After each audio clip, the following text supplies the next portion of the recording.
doamu itu juga bersinggungan atau berimbas dengan doa-doa orang lain. Contoh, kamu lagi jengkel banget sama seseorang. Kan kita pasti mendoakan seseorang itu untuk celaka. Normal. Ada misalnya gini dilarang wong, Tuhan berilah dia hidayah. Aku yakin rotok pret. Untuk berbagi. Kita bacakan. Apa? Segilang. Pasti ada karena sesederhana pun alasannya pasti ada. Ya. Oke, ya pasti ada. Harus ada. Kalau nggak ada kan yo pertanyaan lagi.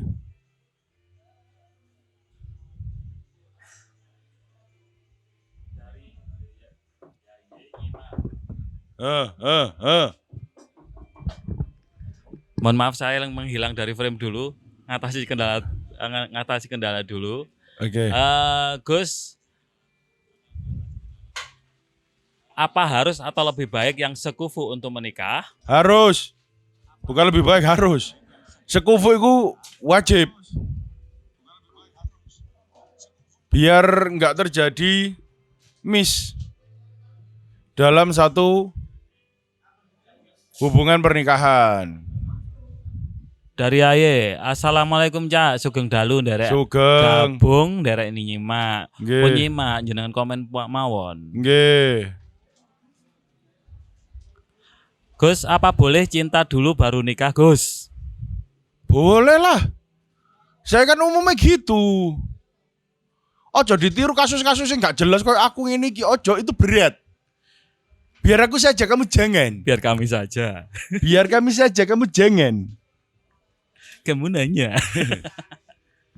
Tapi emang kalau pengen nurut syariat Islam yo, cinta itu setelah sah. Ya, bangun dia setelah sah. Menjalin cintanya setelah sah. Sebelumnya yo, itu emang cari alasan. Match apa enggak? Kecocokan mana yang akan dipadukan. Saya kan di setiap hubungan itu kan ada, nek jarine menggunakan bahasanya Zaza kan irisan ya. Iya. Setiap hubungan itu ada irisannya. Misalnya Zaza dengan istrinya. Ini tipe dar-dar-dor ini ya. Iya. Saya ketemu istrinya cuma sekali sih. Itu menggambarkan. Itu menggambarkan. Cerminannya dia kan. Iya. Yang ngomong nggak terlalu banyak. Terus to the point. Nah, ketika ketemu Zaza dan istrinya, kok kayak hubungan kayak yang berbalik gitu ya. Ya wes gak match blas. Tapi ternyata ada irisan. Ada. Irisannya yang pertama, aku sama dia sama-sama yakin bahwasannya pilihan orang tua adalah yang terbaik. Itu ya. Yang utama. Yang utama. Jadi apapun pasti akan kita mempertahankan untuk hubungan ini. Karena urusannya kita berdua meyakini ridho Allahi ridho walidain. Jadi keridhaan Allah datang dari keridhaan orang tua kita. Ketika orang tua kita ridho, kita akan jalan. Apapun rintangannya gasak. Alasannya wis ono, karenanya udah ada. Ya. Dan ternyata kita punya irisan, kita sama-sama suka makan. Dan dia juga suka eksperimen makanan. Walaupun selera rasanya beda. Selera makanannya juga beda. Beda. Tapi ada irisan lagi. Kita berdua sama-sama suka pentol. Oh iya. Ingat aku waktu nikahannya Rama kan. Iya.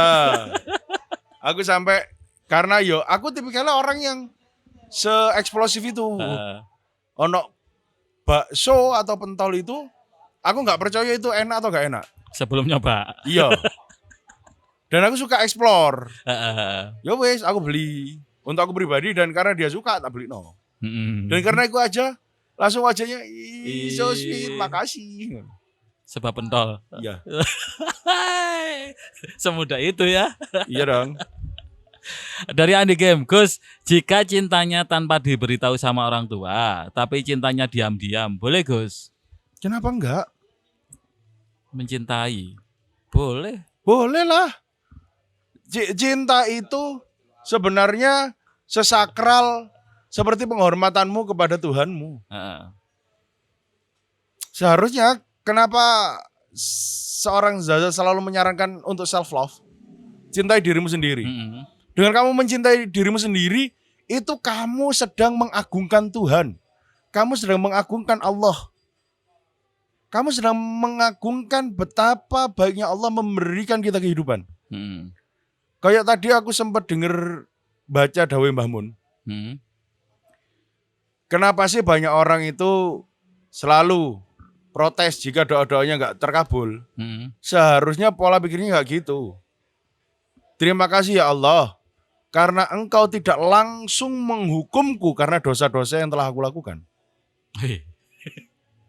Oh, enggak tahu wong sing isi. Kan ketika kita berdoa, minta sesuatu dikabulkan. Iya. Kita nggak nyadar juga akan kesalahan kita. Nah, misalnya Tuhan langsung melakukan tindakan sesuai permintaan kelakuan kita. Misalnya karena kita wis nolongso banget, malaikat nek gak mentolo, laporan, Gusti niki lho kepengin langsung diijabahi dongane.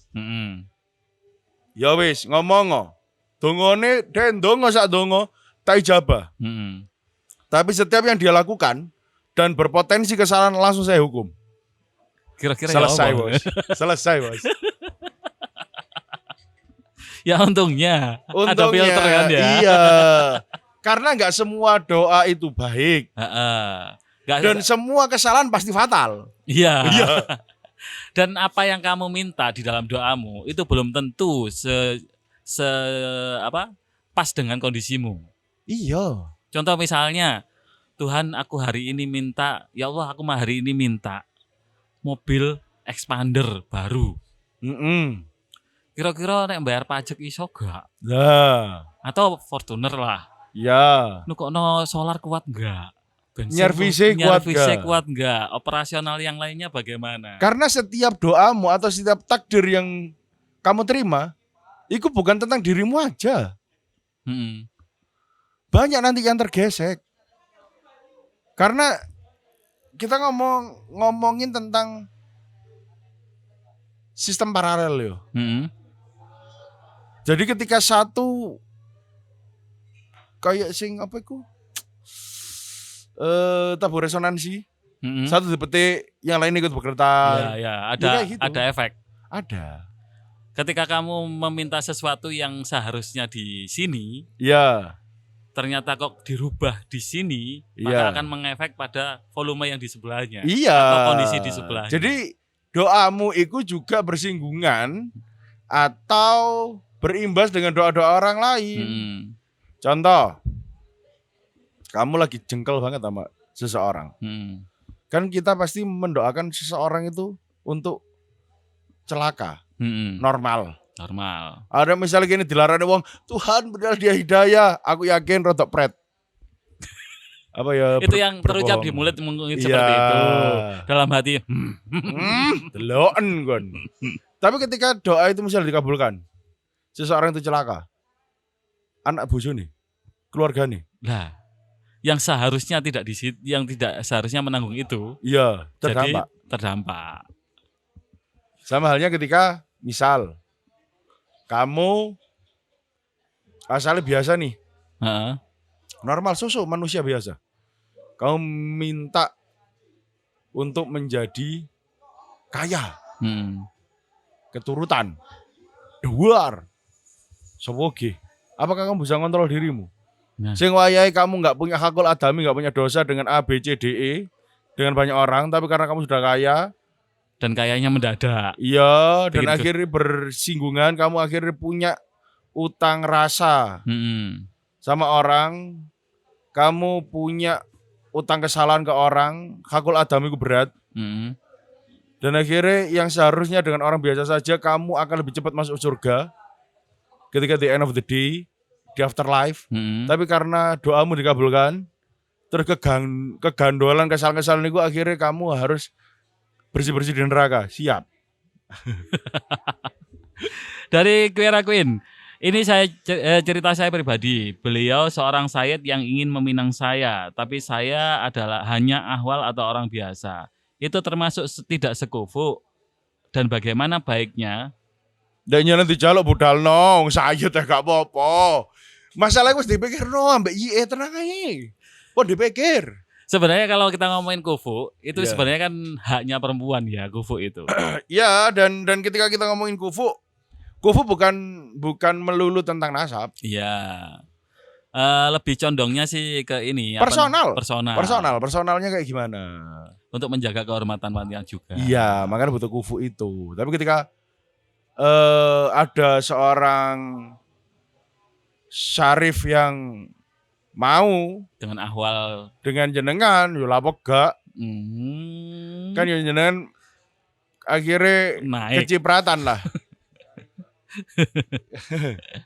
Dari Andi Game, Gus, jika cintanya tanpa diberitahu sama orang tua, tapi cintanya diam-diam boleh Gus? Iki mang wis ya. Wis. Gus, apa benar cinta bisa habis di satu orang, selanjutnya hanya melanjutkan hidup? Gak lah. Bullshit. Loh. Gak, Sorry. aman. Sorry. Iya, hari kita akan menjaga mulut kita. Iya. Gak ada kayak gitu. Kalau kita mau, cinta itu akan tetap bertumbuh, serius. Tergantung manage-nya. Gimana kita mau manage-nya? Gak ada cinta habis. Kalau cinta sampai habis, berarti kamu mau cintanya habis. Dan kamu salahnya di awal. Dan ketika kamu ngomong kehabisan cinta, itu sebenarnya cinta itu asalnya boto. Sing wae dipopo, tapi enggak dijarno digrogoti habis. Ketika ini habis baru kerasa, aku udah enggak ada cinta. Bukan karena cintanya yang habis, tapi kamu enggak mau manage itu. Katai Bro Ron. Bro Ron iki sapa iki? Bro Ron itu yang punya konten memperbaiki jalan. Heeh. Sing dia pernah bermasalah dengan beberapa BUMN itu lah. Iya. Sing sampai dia sempat ngobrol di podcast banyak banget. Ya dia ngomong nggak mungkin jalan itu langsung lubang gede. Nggak mungkin. Bermula dari sedikit. Asalnya lubang sak rambut, nggak dirawat, dihajar terus. Ya wes akhirnya membesar. Begitu pula jalan cinta. Cinta itu tentang kenyamanan. Kenyamanan urusan sampai kesadaran. Jangan melulu hidup di dunia fantasi lah. Makanya untuk kamu biar sadar dulu, buat kamu yang suka sama drama, apapun genrenya, entah drama Indonesia, drama Korea, iku sebelum kamu nonton, kamu skip dulu, kamu belajar dulu untuk menerima fakta yang ada, agar gak kepingin koyok ngono. Contoh, sekarang di drama Korea, iku sangat so sweet banget. Padahal kenyataannya banyak riset yang menyatakan di sana tentang rasisme, tentang hubungan antara cowok dan cewek itu sangat buruk, gak se-sweet yang ada di layar. Iya, yang ada di layar itu ada harapan mereka. Bukan kenyataannya seperti itu. Termasuk ini, saya tadi pagi sempat lihat konten. Dia orang Indonesia yang jualan produk garment di Korea. Oke. Ternyata user sana itu tidak seperti yang ada di drama Korea, yang colorful, yang berani dengan model pakaian, berani dengan warna pakaian. Ternyata mereka di sana justru lebih dominan hitam, putih, dan beberapa warna yang soft. Oke. Jadi pastel-pastel gitu. Jadi apa yang tampak di layar kalian di drama Korea itu ternyata banyak yang nggak fakta. Enggak sih ya. Makanya itu kita harus sendiri. Makanya aku adalah orang yang mungkin sangat menjijikkan ketika harus nonton sinetron. Karena beberapa sinetron itu menurutku adalah ada beberapa adegan yang merusak iman. Contoh, ono orang jahat yang di situ menang terus-terusan. Sing wong apike, orang yang menyembah Tuhan dengan baik, dengan sholatnya, dengan tangisannya, itu selalu terinjak-injak. Itu gak rusak iman, bos. Ya. Seolah-olah kejahatan selalu menang. Dan ketika kita ngomong irisan menang sampai irisan kalah dalam film itu, menang bolak-balik sing jahat, Pak. Skornya banyak yang jahat ya. Iya. Jadi seolah-olah Tuhan itu selama iku ngono lho. Mengkondisikan yang seharusnya berbalik ya kan. Iya. Karena ya orang baik itu masih lebih banyak daripada orang jahat. Kenapa? Karena sampai hari ini orang masih bisa kerja dengan tenang. Tenang, nyaman. Iso nerima gajian benulan. Tetap iso refreshing, healing. Ketika orang jahat itu mayoritas, gak mungkin kamu bisa melakukan itu. Rasa tidak aman. Wah, katanya metu aman jenjitan, Bos. Makanya ya buat aku salah satu orang yang membuat masyarakat akhirnya iso menormalkan kejahatan ya gara-gara sinetron-sinetron itu. Jadi keadaan yang seharusnya tidak wajar menjadi wajar. Iya. Ya wis lah. Sabar ae. Loh, sabar ya apa, Bos? Ini ada dari Kira Queen. Tapi kalau Sayyid menikahi Ahwal, tidak akan terputuskah nasabnya? Boten, Itu yang saya khawatirkan, Gus. Boten. Aman. Putra putri jenengan akan mendapatkan gelar dari abahnya tetap. Ya. Kecuali Syarifah kan Ahwal. Ya, Syarifah dan Ahwal. Itu gak Cowoknya boleh. Ahwal ini. Gak boleh. Gak boleh. Nah, kalau kondisinya di jenengan ini, jenengan kan cewek toh ini. Nggih. Nah, nasab itu jalurnya lewat abah. Abah. Kalau dari Umi tidak. Jadi kalau misalnya jenengan posisi Ahwal kok diminta sama Sayyid, gas. Turunan jenengan nasabnya insya Allah aman. Aman. Dan itu mengangkat derajat jenengan temen. Oke, minimal gandolan. Pertama gandolan bojo kan. Ya. Bah kalau gandol. Lah abah kan gandol ten gini baik. Selesai. Nah. Dari Siti, Gus, cinta sama suami karena soleh nampaknya, tapi ternyata dikibulin, Gus. Lamar KTP single, 1 bulan nikah, ketahuan masih ada istriku, dupi Gus. Selesaikan. Karena nggak ada yang baik ketika diawali dengan kebohongan. Berarti kan, ya soleh kan apa-apain. Karena kalau dia real soleh, dia nggak akan berani untuk berbohong, Bos. Wong soleh itu, wong lemes. Maksudnya lemes dalam dia sangat takut dengan Tuhannya, dia nggak akan berani melawan Tuhannya. Tapi kalau jeneng ngomong dia soleh tapi kelakuannya kok ngono, pura-pura soleh. Lagi acting. Nah, lo terus ini yo nopo kula pun kadung ya, Gus. Lo jenengan rasa sakit yang jenengan rasakan sekarang itu bukan pure kesalahan dia. Tapi ada takdir di situ. Sehingga Allah meridhoi takdir itu datang ke jenengan. Dan jenengan sedang disucikan, bersyukurlah dulu. Allah enggak langsung menghukum jenengan, tapi Allah sedang mensucikan jenengan sekarang. Thanks to God, syukur dulu, baru nanti taubat agar keperian ini enggak berlanjut dulu. Jadi saran sih kalau misalnya ada ini ya, ini karena masalah rumah tangga biasanya kan lebih secret ya. Ya, complicated. Complicated dan pembahasan mau dar-dador kan nggak enak di forum ya. Oke. Bisa atau DM di ZA_baik di Instagram. Nanti biar bisa komunikasi langsung sama Zaza. Oke. Ini kayaknya untuk masalah yang ini perlu lebih deep lagi pembahasannya. Tapi jawabanku garis bawah itu sih. Ya, selesaikan di situ. Untuk menanggulangi rasa dan lain-lainnya kan. Nah, itu loh. Gandole rasa aku yang rada jeruh. Kan yang namanya dikibulin itu kan sakit. Banget. Nah, ini biar tetap lebih logis dan kedepannya lebih positif. Ya. Bisa DM ke ZA_baik. Untuk berbagi